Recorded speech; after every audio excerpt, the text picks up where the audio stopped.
Bueno, muchas gracias por la invitación. Invitación que además es un desafío, porque uno cuando estaba pensando en la pandemia, en las políticas que se aplican, en lo que pasa en el mundo, todo, le diga, no, ¿por qué no viene a hablar de la formación? De qué debiéramos saber, qué debiéramos estudiar, en qué hemos fallado. Es sin duda un desafío, porque uno lo hace tener que pensar en otra cosa. Y cuando está muy ocupado y todo, y en cosas que uno ha estado pensando, pero que no son tan obvia la respuesta. En primer lugar, obviamente, como se señala y en cosas que Patricio me mandó para preparar, sin duda se sufrió con la crisis social un fuerte embate contra la técnica, contra los profesionales, en particular del mundo de economía y negocios, que tienen un rol muy importante en las políticas públicas y en la gestión en el mundo de la empresa. Por lo tanto, hubo un tremendo, yo diría, backlash, se le dice, pero un tremendo rebote contra y malestar contra el predominio del tecnicismo en las políticas públicas. ¿Qué es lo que ocurrió con la pandemia? Con la pandemia como que se revirtió.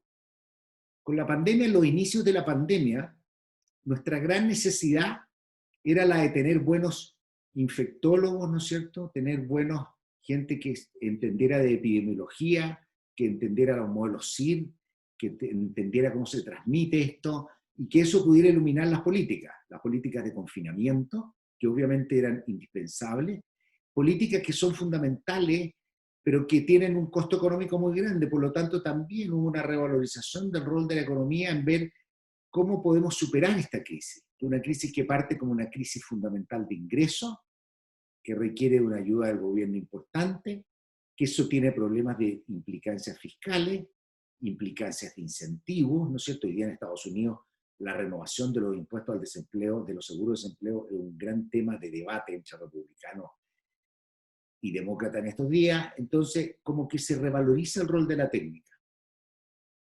Pero después viene, yo diría, se desarma todo.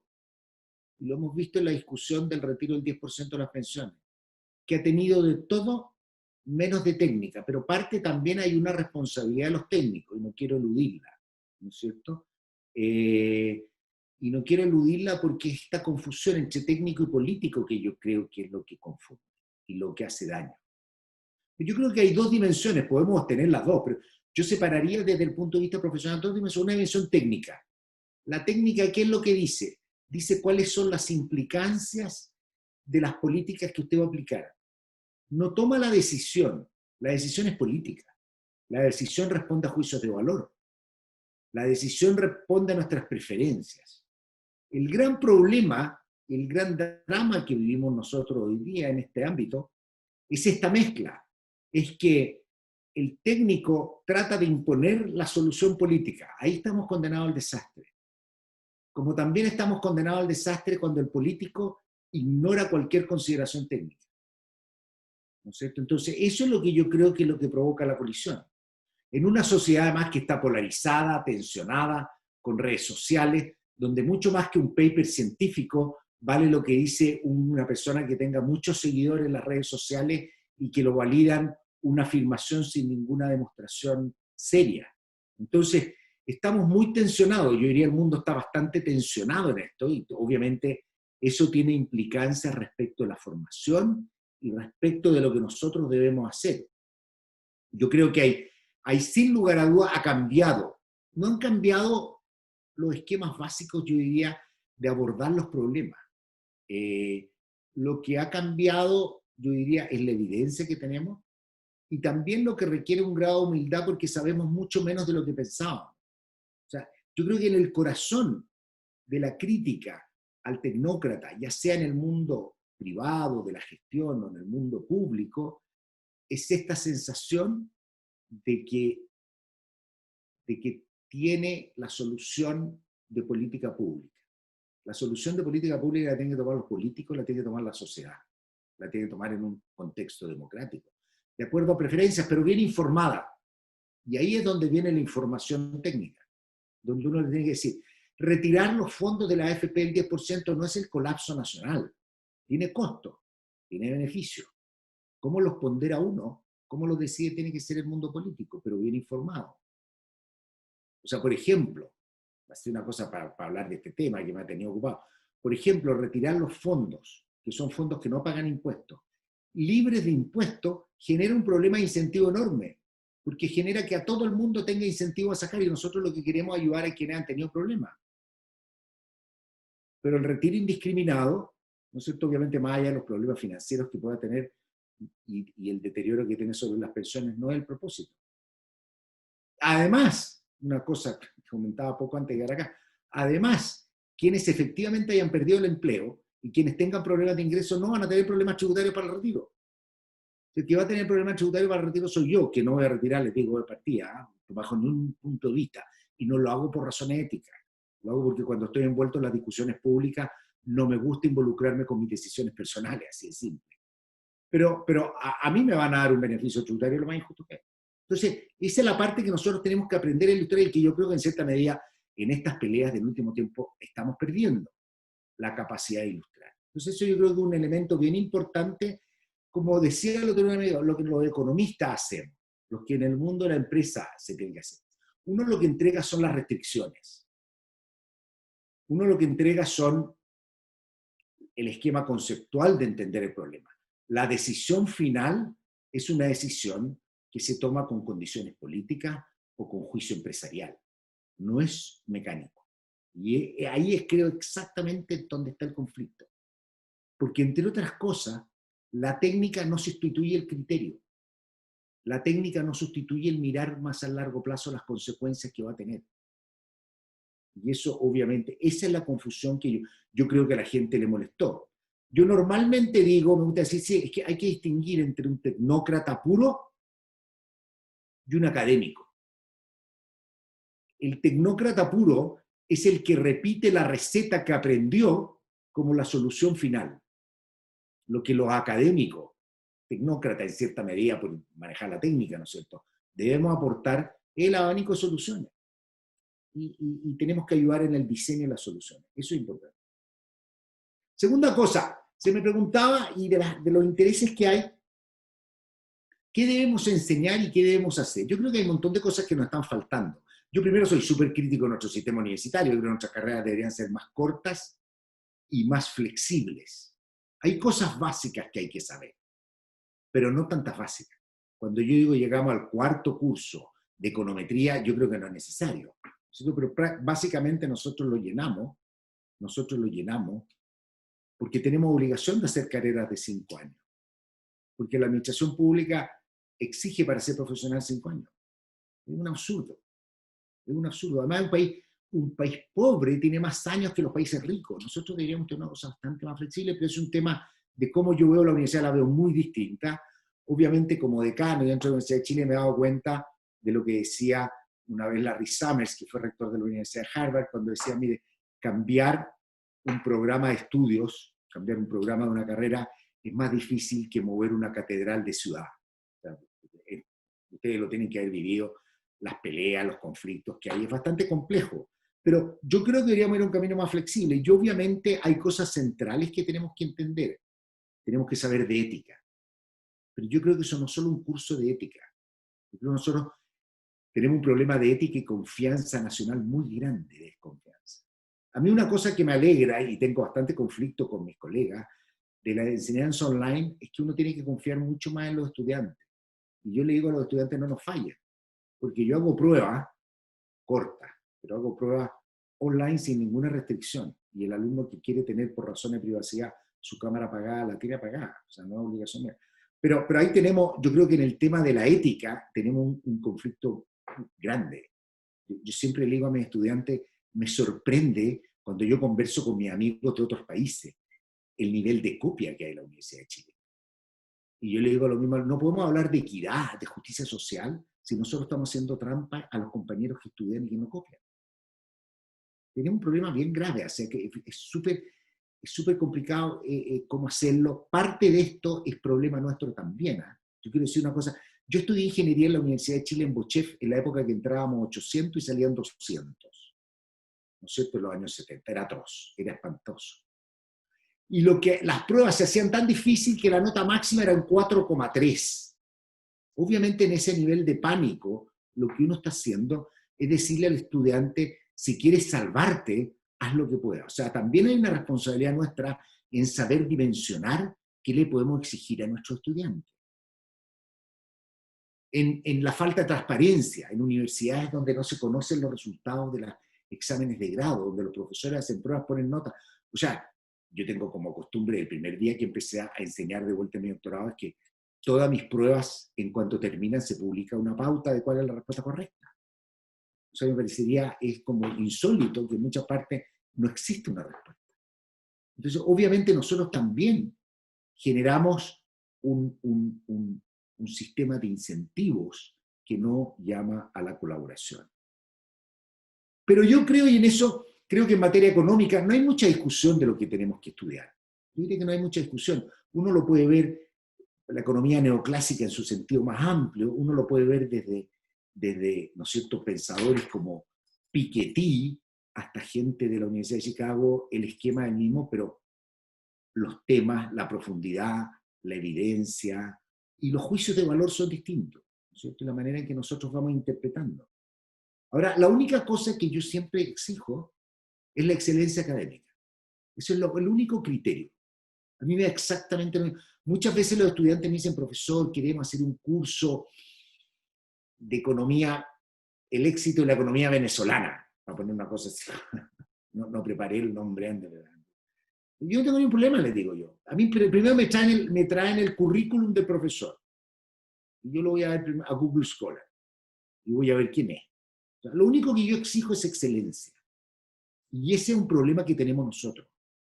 Porque es bastante fácil encontrar gente que sea excelente para enseñar microeconomía, macroeconomía, recursos humanos, ¿no es cierto? Pero cuando entramos a temas como historia económica, yo tengo que decir que la densidad académica que tenemos es bastante menor. Es bastante menor. Entonces yo creo que habría que enseñar mucho más historia económica y que hay que tener buenos departamentos de historia económica. Yo siempre he pensado tener algo así como una cosa más fuerte en ciencias sociales, ¿no es cierto?, en sociología, en nuestras universidades, en nuestras facultades. Pero es muy importante que todo eso sea con un solo objetivo, la excelencia. O sea, porque lo peor, que esto es una recomendación, lo peor que yo le digo a los jóvenes que pueden hacer, porque yo lo viví toda mi vida, es llegar a estudiar para que nos validen nuestros prejuicios ideológicos. Eso no lo va a llevar nunca a uno a despegar intelectualmente. No lo va a llevar nunca a uno a actuar de la mejor manera posible en el ámbito profesional y en el ámbito de la política pública. Y yo lo vi en mi época de estudiante universitario, yo era una persona rara, pues yo entré para ser economista, era la época de la dictadura, para ser economista, donde estaban todos los Chicago Boys y esta cosa bien como siniestra, entré a estudiar ingeniería. Fue como raro, no lo haría hoy día entraría a la FEM, pero lo encontraría, era raro. Pero me tocó mucho ver gente que estudiaba ciencias sociales con un afán ideológico y que eso lo atrapaba. Mi vida y mi manera de pensar y de abordar la economía, yo diría, se formó cuando hice mi doctorado, cuando salí, cuando empecé a pensar. Y cuando empecé, yo creo que eso es lo más importante que uno debiera traer. Por eso yo quiero decir que tenemos que ampliar el horizonte, tenemos que ampliar los marcos, pero siempre dentro de un marco de excelencia. Nosotros nos podemos convertir en la facultad que enseña una cosa, o de repente unas facultades que se especializan en algo, pero donde lo que menos hay es excelencia académica, que nos permita ¿qué? Que nos permita enseñar y hacer investigación buena, ¿no es cierto? Y eso a mi juicio. Creo que hoy día, en el mundo de la economía, con fuerza, por consejo, pero también en los negocios, tenemos mucho más que ver y que analizar las cosas empíricas. Tenemos que entender mucho más la evidencia que nos dan los datos. Creo que en el último tiempo no hay tanto cuestionamiento como a las bases mismas conceptuales, ¿no es cierto?, de la economía neoclásica, pero sí hemos aprendido mucho de los datos de cosas que no son consistentes con la evidencia. Y por eso nos movemos a estudiar economía conductual. Tratamos de entender nosotros cómo la conducta ya no es esta del homo economicus, sino que vive en sociedad y que hay interacciones que determinan también nuestras conductas económicas. Y esas son cosas que empezar. Les puedo decir también que yo he estado bastante tiempo buscando gente de Behavioral Economics para llevar a la facultad, hemos estado buscando y escasea bastante en la profesión, porque es mucho más fácil ser econometrista. No quiero nada contra los econometristas, pero hacer economía del trabajo, porque tenemos datos, tenemos todo, o sea, es como uno se va afirmando donde hay datos, donde hay como un ambiente de visión grande y a veces estas áreas no son tan rentables desde el punto de vista académico. Entonces, por eso yo quisiera, creo que un par de comentarios adicionales. Otra cosa que es importante y que me preguntaban a mí, o sea, yo creo que es bien importante entender los conceptos, no vender los conceptos, entender los conceptos, tratar de entender cómo funciona la economía, cómo funciona la empresa. La empresa es un poquito distinto, la economía, el técnico llega y dice, mire, esta es la manera eficiente de hacer esto. Si usted gasta en exceso, va a tener un problema fiscal. Es una cuestión que no podemos discutir, que no existe. Algunos podrán tratar de buscar una teoría rebuscada para decir que no es relevante, pero va a tener un problema fiscal. Entonces, si usted quiere gastar, tiene que saber en qué es lo que va a elegir gastar. Yo no lo voy a decir. Pero cuando elija en qué gastar, también tiene que ser programas que sean estructurados de manera que cumplan su objetivo. Entonces, esa es la parte que...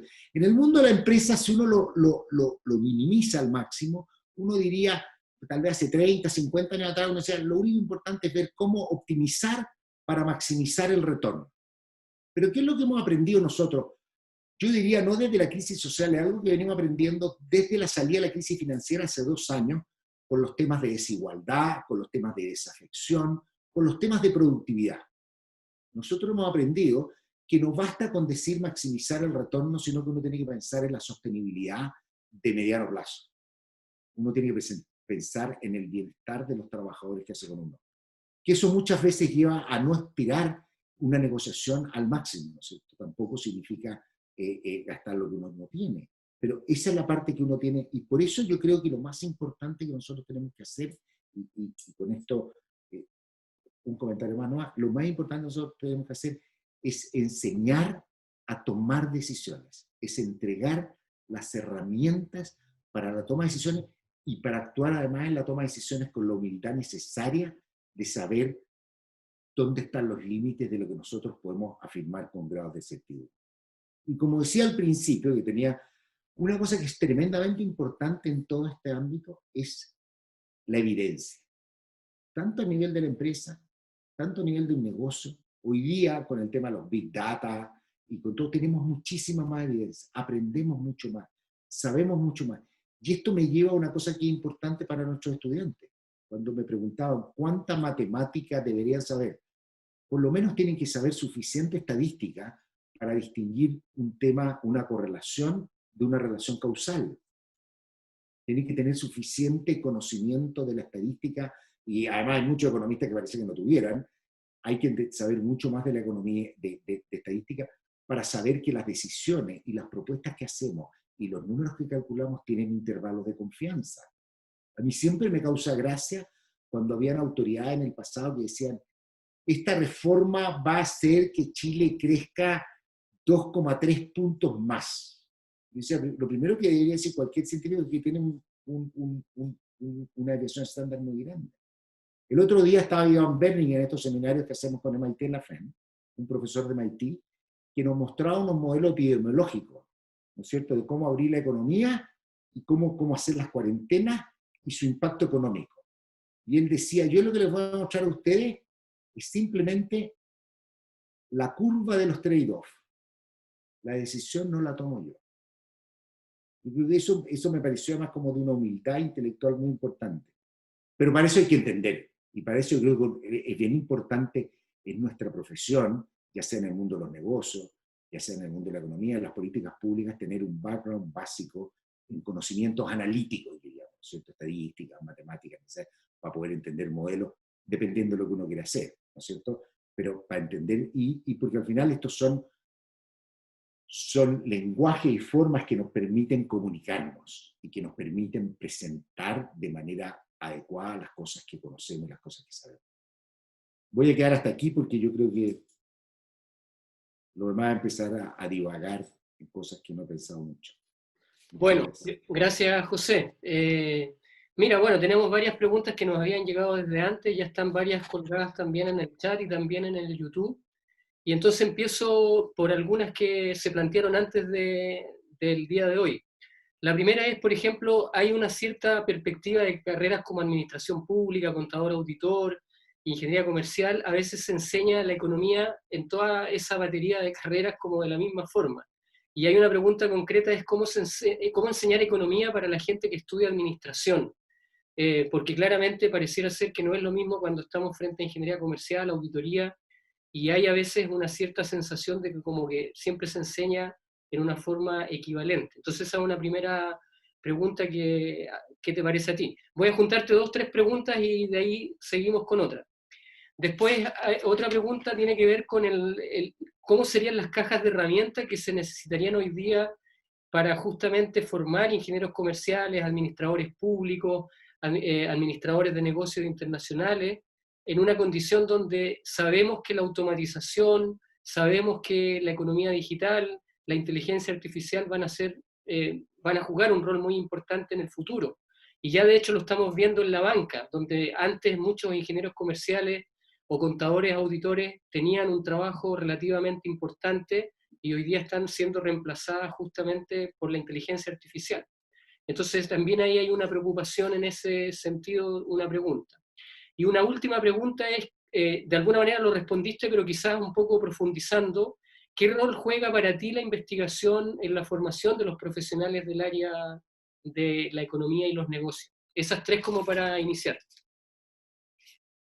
Mira, respecto a cómo enseñar economía, efectivamente la economía que uno le enseña a un estudiante de derecho es distinta a la que uno, para no ir exactamente al administrador, de negocios versus economía, que una economía. Yo creo que más que la diferencia, primero el problema de recursos. A mí me encantaría hacer cursos hechos específicamente mucho más para carreras, pero ustedes se dan cuenta lo que significaría duplicar o triplicar la planta académica. Además, si uno quiere sumar a eso lo que yo dije, con excelencia, porque uno puede conseguir profesores, eso es, tenemos miles, o sea, no hay problema, pero si uno quiere realmente que se enseñe. Por lo tanto, yo creo que lo que diferencia es el desarrollo de la carrera. O sea, quien quiera hacer economía es más economía. Quien quiera hacer contabilidad tiene que tener los conocimientos. Por eso es bien importante, lo que a mí me gustaría es que nosotros tuviéramos una especie como de plan común que sea lo básico de economía y negocios que deberían saber contadores, economistas y gente de administración. O sea, eso, y después uno empieza a profundizar sus temas. Yo creo que una manera. Hay cambio en la enseñanza de economía. Desafortunadamente no tenemos los recursos, porque cualquier cambio radical que uno quiera hacer, y me ha pasado a mí en mis propios cursos, requiere de una inversión enorme. En Harvard, hace poco yo leí el curso introductorio a la economía de pregrado, que es para todos los estudiantes. Curso que hizo muchos años, un buen amigo falleció el año pasado, Marty Feldstein, que después hizo Greg Mankiw, que eran grandes cursos conceptuales. El curso que hacemos hasta acá, todavía Introducción a Economía, donde enseñamos del mercado, las fallas del mercado, y hacemos una cosa general, poco técnica, pero donde se entregan los conceptos de externalidad, ¿no es cierto?, de monopolio, de mercado del trabajo, de la inflación, esas cosas generales. Hoy día ha cambiado ese curso, y lo hace Chetty es mucho más empírico. Es un curso en el que dice qué sabemos de la economía. Y a partir de eso, uno va desarrollando la intuición y va desarrollando los conceptos con lo que sabemos que vienen los datos. Y eso es súper importante porque de alguna otra manera nos pone a explicar la evidencia. Y no esta cosa como que partimos de atrás y después salimos a buscar si esto vale o no. Pero para eso se necesita muchísima evidencia. Se necesita una estructura, una cosa bastante compleja, yo diría. Y sobre todo en muchos temas donde tenemos mucha evidencia, pero la evidencia es conflictiva una a otra, porque yo siempre he dicho de lo que se trata en economía, si uno quiere tener éxito académico, es de descubrir una evidencia famosa y contrariarla. Y decir, yo encontré que esta evidencia mala, sea bueno o sea malo, ¿no es cierto? Entonces, no es fácil esa transición, pero yo creo que es muy importante. Y esto me sirve para la segunda pregunta que me hicieron, que tiene que ver con la caja de herramientas, y yo creo que tiene dos dimensiones la pregunta que me hicieron. La primera es cómo se ve el mundo del trabajo en un mundo del trabajo robotizado. Lo único que yo sé, como tengo, todo lo que sea programable, se va a programar con inteligencia artificial de aquí a los próximos 20 años. Lo que sea más creatividad, lo que sea más toma de decisiones, algo puede ser inteligencia artificial, pero no va a cambiar tanto. No vamos a vivir en un mundo en el cual se acabe el trabajo, va a haber tensiones, lo que se llama la polarización del mercado del trabajo, ¿no es cierto? Donde en la cuarentena, para el delivery, necesitamos gente. Y eso tal vez en el futuro lo vaya a resolver un dron, pero se necesita gente, se necesita personas.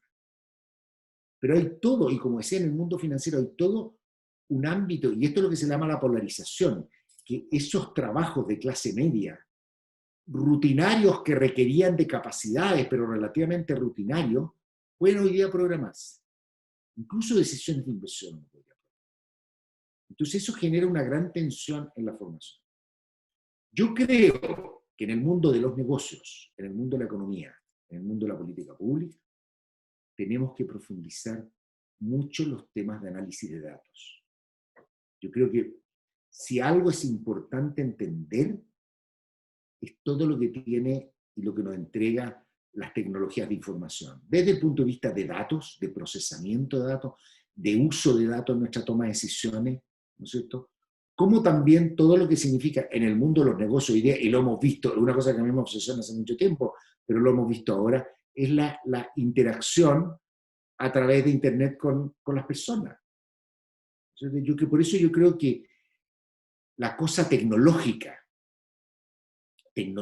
de datos va a adquirir muchísima importancia, muchísima importancia. Lo que no significa dejar otras cosas de lado, pero yo creo que hoy día, en materia, por ejemplo, de evaluación de estrategias comerciales, hoy día en la evaluación de técnicas de marketing, el insumo que va a tener, ya no el top-down, esta cosa de pensar que puede ser lo mejor. Hoy día tenemos cada vez muchísimos más datos para saber cómo lo podemos hacer mejor. Y yo creo que ese es un elemento súper importante. ¿Qué importancia tiene la investigación? Yo creo que la investigación tiene dos cosas, y por eso hay que separarlo. La investigación es una cosa que yo veo mucho más en el mundo académico. Hay investigación de mercado, yo diría cosas, pero cuando uno habla de investigación más avanzada, es una cosa académica, que nos ayuda a entender. Pero yo creo que también la investigación más avanzada, estoy pensando, nos ayuda a aprender a pensar. Yo he escrito muchos papers y publicado cosas que de repente yo digo, ¿le creo? ¿No le creo? No sé, ¿tiene evidencia de algo? Pero me enseñó el rigor, como digo yo, lo que tiene el académico, ¿no es cierto? Es el rigor en el racionamiento. Y eso es lo importante. Siempre, esto es una broma que yo le hago a mis amigos intelectuales. Yo le digo, el académico es un intelectual que está sujeto a la presión de publicación, está sujeto a la preocupación de hacer cosas interesantes. El intelectual es un poquito más libre, como una versión más genérica. Y yo creo que en eso es súper importante. A mí la investigación me ayudó a pensar, yo no sé ni siquiera qué es lo que hice en algún momento, hace 20 años atrás, o sea, uno sabe, pero pierde el detalle, pero lo que a uno le ha enseñado a ser riguroso, le enseña a pensar cosas interesantes, útiles. O sea, yo creo que eso es súper importante. Yo creo que es súper importante aprender a tener una forma de pensar, de abordar los problemas y de desafiarse. Y de desafiarse al rigor y a la consistencia de lo que pensamos. Y eso yo creo que es súper importante. Bien, después tenemos otro grupito de preguntas, 3 preguntas más, dice, por ejemplo, a propósito, bueno, en el contexto de la pandemia, pero pareciera ser que esto va a ser mucho más profuso en el tiempo, que es la idea de la formación en línea. ¿Cómo crees tú que una formación en línea, una formación online, cambiará el proceso formativo en el área de la economía y los negocios? Si ves ahí algún aspecto que haya que llamar la atención. Luego, Gonzalo, Patricia fue la que hizo la pregunta anterior, Gonzalo nos pregunta, entre pregunta y comentario, dice, ¿no será que la histórica división entre la técnica y la política se debe a que la política ha bajado y se ha socializado, a diferencia de la técnica y de los técnicos que en su mayoría y en su discurso se ha mantenido por diversas razones y motivaciones en cierta élite? Y cómo eso influye muchas veces en la escuela de economía y negocio, a propósito de lo que tú decías. Y una última pregunta que va en relación a justamente el tema de también lo digital y la internacionalización. ¿Cómo influirá la internacionalización en los programas de las escuelas de economía y negocio a propósito de lo mismo que tú estabas contando, que hoy día hay mucha experiencia que se está haciendo online y cómo eso puede a lo mejor modificar curricularmente los procesos que estamos teniendo en formación en nuestras escuelas, facultades? Eso. Sí, vamos a tener un cambio, estamos teniendo un cambio brutal producto de la pandemia. Estamos teniendo un cambio de productividad que nos hubiera tomado 10 años hacerlo en tiempos normales. Yo me imagino en la universidad de ustedes, yo me imagino en mi facultad, si uno dice, vamos a hacer clase online, hubiéramos partido con 2 cursos, hubiéramos hecho 20 asesorías, los estudiantes hubieran hecho 8 asambleas, probablemente con 3 huelgas entre medio, ¿no es cierto? Y con una tremenda discusión para ver si resulta o no. Hoy día nos dijeron, esto no, tiene que hacerlo. Si quiere educar está obligado. Y estamos 100% online. Y aprendimos que existía Zoom, que hay otras plataformas que podemos usar. Entonces, esto tiene una cosa como impresionante. Hoy día uno puede hacer reuniones internacionales. Yo antes de llegar acá, ¿no es cierto?, 5 minutos estaba conversando con el director del hemisferio occidental del Fondo Monetario, un amigo hablando de lo que está pasando, y le corté, en 5 minutos me vine de Washington a Valparaíso, sin pasar por mi casa en Santiago. O sea, es brutal lo que estamos viendo. Y que yo creo que tenemos que aprovecharlo, porque si una cosa que siempre reclamamos es cómo ser más productivo. Hoy día tenemos un espacio de mejorar la productividad.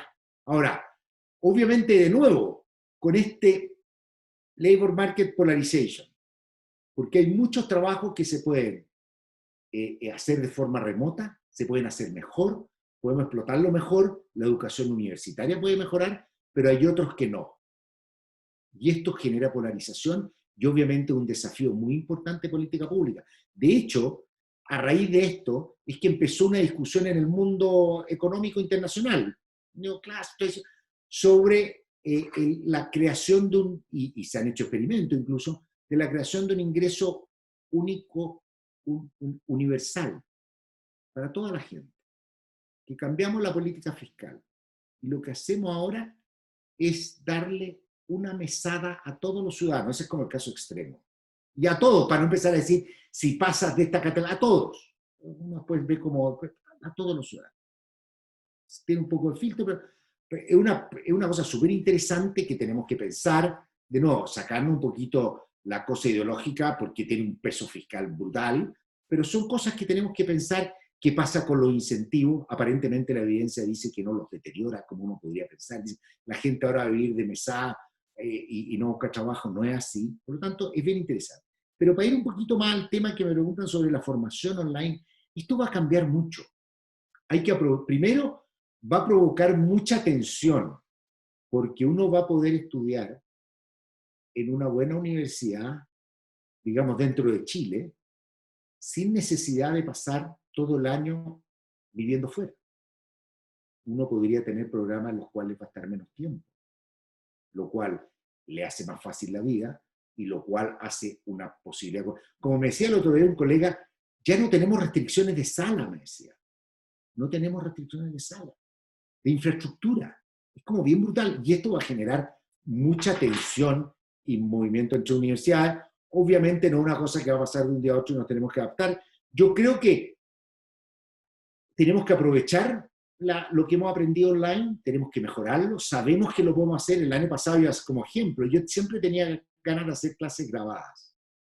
Entonces tenía que coordinarme con la gente que iba a ir con la grabadora, con los micrófonos, y hoy día me paro aquí, prendo y me grabo. Subo, se acabó el cuento. Y puedo además tener una pizarra, ¿no es cierto?, de la cual puedo transmitir. Entonces eso va a generar cambios muy grandes. Pero hay una cosa que no cambia la universidad, y del contacto físico. Y es la interacción entre los compañeros y la interacción con los profesores. Eso nunca se va a acabar y eso va a ser siempre indispensable. Tal vez algún día tengamos maneras más eficientes de hacer estas chat rooms y estas cosas, pero todavía no hay nada que reemplace. Acabo de estar, todos los años yo voy a una conferencia en Boston, en el NBR, National Bureau of Economic Research, que es donde se juntan los académicos de todo el mundo en distintas áreas a ver los papers más recientes. Y este año se tuvo que hacer online, pero era una lata, porque uno llega, toma desayuno con sus colegas, tomamos desayuno a las 8 de la mañana, a las 8:30 de la mañana estamos entrando a una sala, hay 50 personas y se discute. Y uno sale y sigue discutiendo. Y se acerca, y de repente uno quiere acercarse a la auditora. ¿No es cierto? Y así uno convive, y después en la tarde uno sale a comer con amigos y salen ideas de investigación. Todo eso no existe en el online. O sea, o si lo lográramos hacer, es súper imperfecto. Por lo tanto, es lo mismo que pasa con las clases. De las cosas más importantes de uno en la universidad son sus compañeros de curso. De ellos de los que uno aprende, con los que estudia, lo que nos abre la vista al mundo.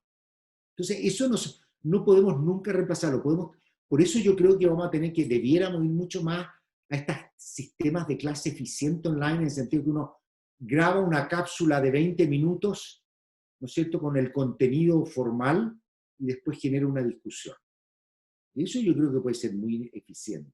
Tenemos que aprender, necesita recursos. Es complicado. Yo grabé todas mis clases de este semestre. Y yo decía, ¿puedo hacer el mismo curso el próximo semestre? Porque además me preguntan poco, porque de repente sale una otra pregunta, entonces está como grabado. Está grabado todo el semestre. Entonces, yo creo que eso lo tenemos que aprovechar para mejorar la calidad de la enseñanza, para mejorar su alcance. Hoy día la gente puede querer formarse y tenemos muchísimas más capacidades que tenemos que aprovecharla para tener una sociedad más educada y tecnológicamente más preparada. Ahí estamos porque abordaste las dos preguntas de las tecnologías. La última era los técnicos y los políticos, que los políticos han llegado y los técnicos se quedaron en la elite. Yo creo que eso ha pasado toda la vida. Yo creo que antes era mucho más todavía incluso. Los técnicos estaban encerrados, no tenían ninguna interacción con la sociedad civil y los políticos eran los que bajaban. Mi drama, que yo creo que uno de los problemas que hemos tenido es que los políticos han bajado demasiado y están demasiado bajos. Yo creo que ese es el problema. Pero no. Ok.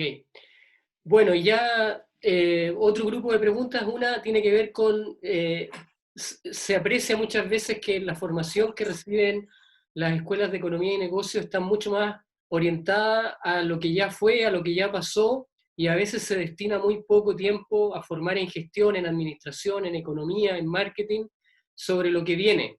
No sé si tú estás de acuerdo con esa sentencia. La segunda pregunta tiene que ver con cómo, frente a toda la sociedad que estamos viviendo, tan cambiante, de tanta transformación, cómo hacer que el que también estudia gestión, economía, administración, vaya respondiendo a esas exigencias tan inestables a veces, tan líquidas en el famoso concepto de Bauman. Entonces, ¿cómo preparar a estudiantes en esa perspectiva? Si tú crees que ahí hay que hacer algún énfasis. Y por último, el tema de la ética. Hay un profesor de ingeniería comercial que justamente señala su rol que él cree que es muy importante, pero que de alguna manera cuando estamos formando a la gente en el ámbito de la economía de los negocios, uno ve hacia afuera la colusión, o ve la evasión, o ve la ilusión, y ve que a veces hay perdonazos de grandes millones de dólares en impuestos, o en a veces lo que hoy día hemos visto con fenómenos como la Polar, Penta, donde se terminan en clases de ética. Entonces tú mismo ponías el ejemplo a propósito de la copia, o sea, cómo hacer que algo tan, entre comillas, acorde al ambiente académico, como es justamente que un estudiante pueda copiar y que uno lo pueda sancionar, frente a aquel que en definitiva se colude y gana miles de millones de pesos chilenos, finalmente termina haciendo clases de ética. Entonces ahí cómo jugar a veces en esa consistencia que estamos teniendo en nuestras formaciones. Eso por ahora. Respecto a lo primero y lo que viene, es difícil enseñar lo que viene si no sabemos lo que viene. Esa es como la pregunta, la respuesta fácil para sacársela. Pero eso tiene que ver con lo demás, con la segunda pregunta, que dice cómo hacerlo para exigencias y un mundo inestable y esta cosa líquida que se viene por delante. O sea, eso es interesante.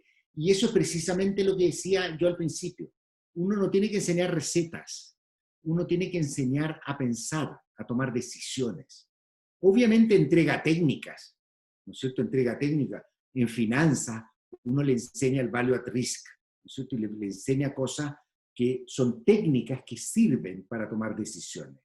Pero uno tiene que aprender a tomar decisiones, tiene que aprender a estudiarlas, y también eso es como bien importante, y yo creo que de nuevo la educación online nos puede servir, y es la necesidad de ir actualizándose a lo que está pasando. Porque a mí me pasa muchas veces que uno ve profesionales y uno con solo escucharlo, por el tema que hablan o la manera de abordarlo, uno sabe como de qué época eran, por los temas que se están viendo. Yo creo que la necesidad de actualización, educación continua, es bien importante, sobre todo en este mundo que empiezan a aparecer cosas. Por eso yo creo que es como muy importante el tema de la actualización. De repente la vida a todos nos consume, y a mí yo trato de estar al día de lo que pasa en economía. Ya no estoy tratando de hacer cosas de frontera, pero por lo menos saber en qué está la frontera, y no es fácil. O sea, pero yo creo que hay que hacer permanentemente un esfuerzo, en particular con estos mundos, con estos mundos y con estos futuros tan líquidos. Yo estoy de acuerdo, pero tengo una percepción un poquito distinta respecto a la ética. Yo le digo a mis estudiantes, les digo, los de ustedes que copien son los más probables que evadan impuestos, son los más probables que después se coludan. Porque uno parte y dice, si la copia no es tan mala, no perjudico a nadie. Después uno no paga impuestos y dice, no importa, son platas para el Estado, y el Estado las malgasta. Eso es lo que yo llamo como la justificación moral a eludir. Yo no quiero pagarle al Estado que está botando la plata. Esa es la primera chiva que se mete uno en la cabeza para hacer trampa, ¿no es cierto? Después la colusión es un poquito más grave. Lo que pasa es que lo que nosotros hemos visto son casos extremadamente escandalosos, pero que se han abordado dentro de las leyes que tenemos. Entonces, es porque hemos estado atrasados, y así es como aprenden las naciones. ¿No es cierto? Poner cárcel para la colusión. Yo creo que es súper importante poner cárcel para los para los delitos de cuello y corbata. Porque lo que más le afecta a la persona cuello y corbata, uno le puede poner una multa muy grande, puede pagarla y seguir la vida tranquilo. Pasar un tiempo en la cárcel es una cosa que realmente es un castigo fuerte, y yo creo que hay que hacerlo. ¿No es cierto? Ahora, dentro de los márgenes que tenemos, nosotros no teníamos mecanismos de compensación, ¿no es cierto? Entonces que a la empresa algunas les cobraron una multa súper chica porque no teníamos. Bueno, hoy día se han mejorado los mecanismos de compensación. Y hay todas teorías. Ahí hay una discusión, por ejemplo, súper interesante, que a mí me ha tocado verla además por razones profesionales personales. Por ejemplo, la delación compensada. La delación compensada, que es una cosa que en libre competencia es como contradictorio. El que se delata que se coludió, el que se delata primero sale libre, al segundo un menor castigo, y así. Pero es la mejor forma de acabar con la colusión. Es una manera muy eficiente de romper estos acuerdos. El primero que sabe que lo van a pillar va a ir a contar absolutamente todo. Y se acabó, y se puede castigar. Tal vez nos gustaría identificar todo perfecto y castigarlo a todos simultáneos, pero lo peor es que no podemos castigarlo. Y yo creo que en eso la sociedad ha avanzado. A mí muchas veces a mí no me gusta porque no tengo manera de medirlo. Visto que la gente dice hay corrupción. Sí, hay mucha corrupción. Más, menos que antes. Hay una razón por la que es más. Es porque hay más recursos. Por lo tanto, hoy día el corrupto tiene acceso a mucho más, ¿no es cierto? Porque hay más riqueza. Ya, esa es una razón. Pero antes era mucho más opaca la sociedad. Yo siempre me he preguntado quién hacía la colusión a fines de los años 60, principios de los años 70. No sé si ustedes saben, Virinco. Virinco era la dirección, no sé qué, era la que fijaba los precios. Era la que fijaba los precios. Un amigo, un economista bien destacado, quien no me autorizaba a contar esta historia, yo creo, un amigo me contaba que él, siendo estudiante universitario, le ponía precio a las bolsitas de té. Y llegaban los gerentes a explicarle el costo del hilo de té. Entonces, ¿ustedes se imaginan el espacio que había para la corrupción, para decir, ya te voy a dar un poquito más de precio a la bolsita de té? No tenemos idea nosotros qué pasaba ahí. Por eso la sociedad abierta, a mí lo que me interesa es que sea abierta, transparente. Ese es un poco el drama que vivimos. Yo digo, es bueno y es malo. En Chile ha habido mucho malestar. Y el malestar es contra la colusión. Pero los casos de colusión son conocidos. Y todos los casos de colusión, o la inmensa mayoría, aquí no tengo la estadística exacta porque no lo sigo al detalle, la inmensa mayoría de los casos de corrupción son pre-2010, antes de que tuviéramos las leyes más actuales de defensa de la libre competencia. Entonces, claro, uno podría haber dicho, mejor no hubiéramos hecho nada, nunca hubiéramos pillado la colusión, nunca hubiéramos sabido de la colusión nosotros. ¿Ah? De hecho, la colusión del Confort, que a mí me tocó conocerla de cerca, se empezó a caer porque los pillaron fuera de Chile. Y cuando los pillan fuera de Chile, empiezan a investigar acá las propias empresas y empiezan a ver a la colusión que existía. Y con delación compensada empezaron a partir. Igual hicieron pagos bastante grandes algunas. Entonces, al final, a mí me parece que, de nuevo, es como una cosa, un malestar profundo contra la colusión, contra los evasores, contra los que financiaban la política por debajo, todo ese tipo de cosas. No tengo ningún problema. Y en el financiamiento de la política cayeron de derecha a izquierda, pero de manera brutal y vergonzosa. ¿No es cierto? Pero hoy día tenemos una sociedad mucho más transparente. O sea, a mí me gusta ver también el otro lado. Tenemos una sociedad mucho más transparente, donde esas cosas se conocen, esas cosas se pillan. Hoy día cuando uno va a estar con una persona de un ejecutivo, va a estar con un ejecutivo de otra empresa, le pregunta al abogado si va a estar en una comida. ¿Qué puede hacer? O sea, hoy día hay mucho más reglas. Las reglas de información privilegiada. O sea, hay gente que todavía lo hará, pero las reglas de información privilegiada son muy duras. Los castigos son duros. Por lo tanto, uno tiene que andar con mucho más cuidado. Y cuando ocurre, se sabe. Cuando en Colo-Colo los directores de Colo-Colo los castigaron, les cobraron. Y al final hay un juicio público que podemos tener, ¿no es cierto?, ciertos cuestionamientos sobre esos juicios públicos, pero yo creo que el juicio público, la transparencia, por lo menos actúa como un deterrente, como algo que detiene y previene esto de manera relativamente eficiente. Además que yo no me gusta tomar el palco de los que dicen están todos corruptos, está todo malo. Yo no tengo evidencia para decir que era mejor o peor. No me cabe la menor duda que hoy día el país es menos corrupto que en los años 80. De eso no tengo ninguna duda. Muchos reclamaron contra los gastos reservados. En los años 80 había ministerios que todo su presupuesto era gasto reservado. No estamos hablando de que tenía un 5% de gastos reservados que se han ido acabando. Era entero el presupuesto. Nada se rendía. O sea, la verdad es que no tengo ninguna evidencia para decir que hoy día estamos peor. Hay cosas muy malas, pero tampoco hay que exagerar. No quiero ser complaciente con todo esto, pero justo para poder terminar, porque me estaba alargando. Cuando uno no tiene la cosa muy clara, se empieza a alargar, así como empieza como a reflexionar y a tirar cosas. Pero bueno, mira, para cerrar ya tenemos dos preguntas y muy precisas. La primera es a propósito de lo que dijiste de los tiempos que tienen nuestros programas. Yo sé que obviamente no está en tu capacidad de definir eso, ni tampoco menos implementarlo. Pero ¿cuánto tú crees que debieran durar efectivamente los programas de escuelas de economía y negocios de acuerdo a tu trayectoria, tu conocimiento, las experiencias que tienes con colegas del exterior? Esa es una primera pregunta, y si pudieras en el fondo tener a lo mejor la posibilidad de decir, bueno, yo diría que esto es lo que fundamentalmente hay que hacer en este tiempo, en estos años, y ojalá eso se pudiera como implementar. Y lo segundo tiene que ver con a propósito de la política y la técnica y cómo en las carreras de gestión, administración, negocio, cómo recuperar la política, porque a veces hablamos mucho de la técnica, pero no hablamos de cómo recuperar la política en la formación de nuestros estudiantes de las facultades de economía y negocio. Y en ese sentido, entonces, ahí hay un tema no menor. Además del debate, pero que eso ya queda entre los que están participando, que ha producido tu respuesta a propósito de cuánta gente efectivamente ha sido sancionada por el tema de la corrupción política, pero que muchos de ellos todavía siguen representando a sus partidos o estando en un sillón de la Cámara de Diputados o en la Cámara de Senadores, y que fundamentalmente eso también es como a veces un tema medio complejo. Pero eso ya es un tema que está en el chat de algunos que están discutiendo. Pero te lo comento para que No, sepas. respecto a su último, tiene toda la razón.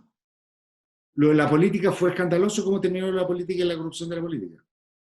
Y parte de eso tiene que ver con la fortaleza de nuestros instrumentos. Pero a partir de eso se hizo una ley de anticorrupción.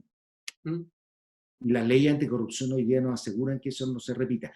Yo estoy de acuerdo. Lo que ocurre es lo siguiente, que nosotros detectamos que alguien comete un crimen, ¿no es cierto?, homofóbico, ¿no es cierto?, el caso Zamudio, y dictamos una ley. No vamos a evitar la muerte de Zamudio, pero vamos a evitar la muerte de los otros Zamudio. Y uno paga los costos. Incluso a veces hay costos, o sea, las cosas, las prescripciones, vamos aprendiendo y vamos endureciendo las penas. Parte de esto, hay toda una discusión de si el impuesto interno debió o no debió seguir, ¿no es cierto? Y ahí hay una discusión que la verdad que hay bastante, fue lamentable algunas de esas cosas, pero también en la fortaleza. Por eso yo creo que sí, el costo que pagamos, pero no me cabe la menor duda de que hoy día es mucho más difícil.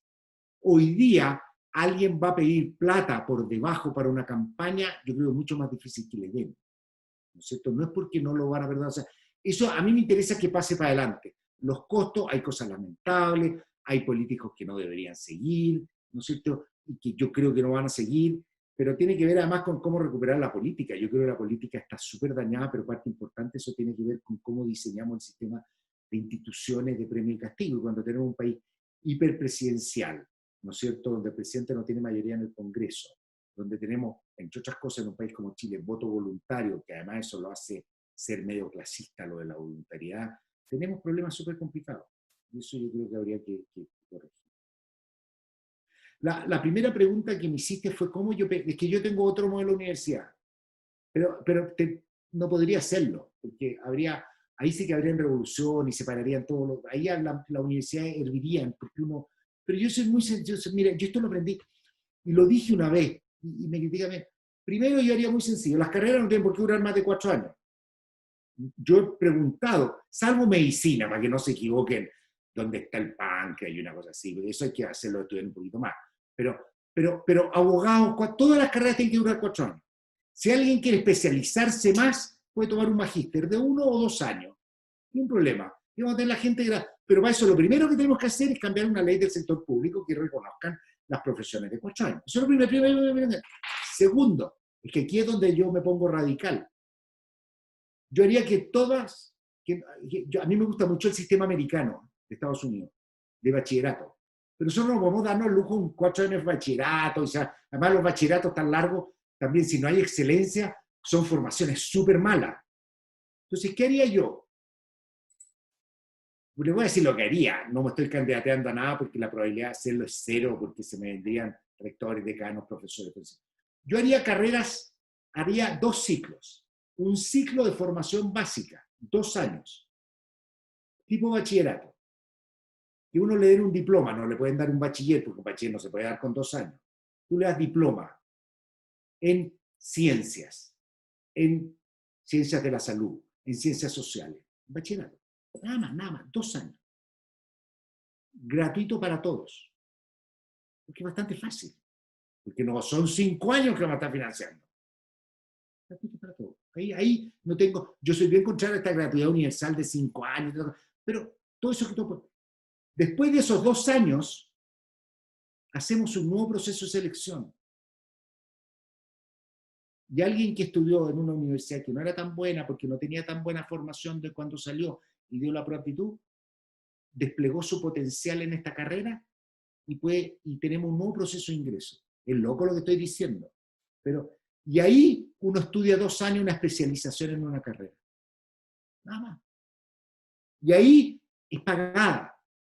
Como en Estados Unidos, esto yo lo aprendí una vez que conocí una educadora de párvulos, cuando yo estaba haciendo mi doctorado, de mi hija mayor, que era muy chica, la puse, entonces yo la conocí a la educadora de párvulos conversando, me dijo, sí, yo estoy trabajando 3 años aquí para juntar la plata para irme a estudiar un máster en negocio.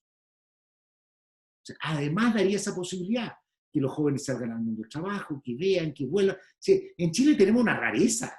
En Chile los jóvenes universitarios tienen 3 meses de vacaciones. Es una rareza. O sea, 3 meses de vacaciones. Yo viví mucho en Estados Unidos y acá. Allá 1 mes. Y el resto del mes, pégalo. O sea, aquí tenemos nosotros una cosa todavía paternalista. Yo creo que, ahora, eso es súper difícil, uno tiene que cambiar todos los contenidos de las carreras, y hay profesores que se quedarían sin curso. Ese es el gran drama. Profesores que se quedan sin curso, ¿y qué hacemos con estos profesores que se quedan sin curso? Y tienen que reciclarse a vender otra cosa. No, es bien tenso. Yo creo que sería mucho más efectivo. Sí, yo estudié 5 años de ingeniería, la hice rápido, pero a mí me compañía 6, 7 años. ¿Y cuántos años después uno dice, qué aprendí? Aprendí a resolver problemas, aprendí a pensar. La técnica de ese momento no era la técnica de hoy. Los computadores llenábamos una cartola, ¿no es cierto?, de este papel prepicado, ¿cierto?, era prehistórico. Entonces, yo creo que ahora ese avance es súper complicado. Yo lo primero que partiría cortando las carreras a 4 años, con lo cual los profesores de 5º año van a reclamar, se van a quedar sin pega. Pero tenemos que buscar una manera de hacerlo porque sería más barato. Entonces después, después viene la otra ya, que ahí me parece, pero es que se acorta la carrera, hay menos ingresos para la universidad y las universidades necesitan ingresos. Entonces vamos a tener problemas de hacer. Uno dice muy sencillo, aumenten un 20% la matrícula. Si total, tener el mismo número de alumnos promedio. Hay más jóvenes que se pueden educar. Y si una carrera más corta es menos costoso. Y si pudiéramos a los 2 años, en mi facultad estamos y hay una manera de dar un diploma a los jóvenes. Lo más triste es ver un currículum que diga estudios de ingeniería en la Universidad de Valparaíso. ¿Cuál es la lección que uno dice? Este joven desertó, no puede terminar. Nosotros no tenemos tan altos niveles de deserción. Pero eso es lo que tenemos que evitar. En la universidad realmente tenemos nosotros problemas graves. Tenemos problemas de que hay una universidad que no son de buena calidad, donde hay estudiantes que van a estudiar, les sale caro, porque además ni siquiera están en gratuidad. Son estudiantes que el primero que se educa en su familia y que estudia Derecho para terminar siendo tipear en una notaría. A mí me parece que eso es como un daño que le hacemos al joven y al país muy grande. Y tal vez esos jóvenes puedan estudiar 2 años, especializarse después. O sea, hacia el final necesitamos gente que sepa tomar decisiones, que sepa hacer la pega, que sepa algo de técnica, y eso es lo que tenemos que hacer. Sí, eso es, más o menos. Bueno, sí. Quiero haber contestado todo. Sí, estamos listos. Bueno, José, estamos en el horario, lo que habíamos comprometido. Te quiero agradecer mucho porque realmente pusiste temas muy interesantes como la técnica, la práctica, la ética, la excelencia, el tema del desarrollo de estos programas más cortos, el cómo hacer una mirada más de lo social, de lo político. Entonces, realmente nos pusiste a trabajar realmente en una reflexión que tenemos que hacer, que tenemos que comprometer. Y bueno, ese era el desafío. Quiero también agradecer, porque no puedo dejar de hacerlo, a un montón de colegas de la Universidad de Magallanes que están en estos momentos participando, colegas de la Universidad Arturo Prat, de la UTEM. Hay algunos decanos que también están participando, por ejemplo, de la UTEM, que está en el fondo también entre nosotros. Hay representantes de decanos de distintas partes de Magallanes, de la Universidad de las Américas, de la Católica Valparaíso, y de centros de formación técnica como el DUOC, el AIEP, y también está el INACAP. Entonces tuvimos un grupo muy importante entre las dos plataformas, más de un centenar de personas que están asociadas a la formación, muchos estudiantes. Entonces te quiero realmente agradecer porque era justamente lo que queríamos discutir, lo que queríamos reflexionar, y has puesto los temas más relevantes que creo nos tienen que hacer eco para poder formar a nuestros profesionales del área de la economía y los negocios de alguna manera con estas nuevas perspectivas. Así que muchas gracias por tu participación. Mucho gusto haber estado con ustedes y haberme hecho pensar en cosas un poquito fuera de la coyuntura, pero bien importantes para nuestro futuro. Así que Bueno, muchas gracias. Otra vez bueno, los voy a ver allá en persona, bueno, cuando se gracias. levante la cuarentena. Que estén muy bien. Chao, cuídense. Saludos a todos. Hasta luego. Gracias por la participación.